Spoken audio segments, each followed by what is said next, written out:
I'm joined by Maria Campos right now, who's going to provide some tips, and we have some model kids trick-or-treating in the morning. I guess kids would do that if they if they could. But when it comes to crossing the street, what are the biggest tips?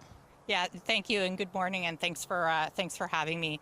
So some of the tips that are really important for kids to remember, first and foremost, especially on Halloween, we want to make sure that they're visible. So if they've got costumes that have reflective taping on them, or even the lovely buttons that we've distributed throughout the province, those are really important. Don't run across the street. Don't assume that the cars can see you, so you want to make sure that cars are at full stop before you're actually crossing the street. We want the kids to look all ways. So left, right, forward, every which way. And when they're actually crossing the street, we want to make sure, as you'll see here, we want to make sure that they're crossing not between cars, but where they're visible. Well, it's good to give our kids these tips, but sometimes common sense ain't so common for our parents as well. When it comes to that perspective, or even the motorists, what are you telling people? Yeah, I think for motorists, the biggest thing is don't assume that kids see you. So you need to make sure that, often we say, make sure you're making eye contact. That's a really important thing.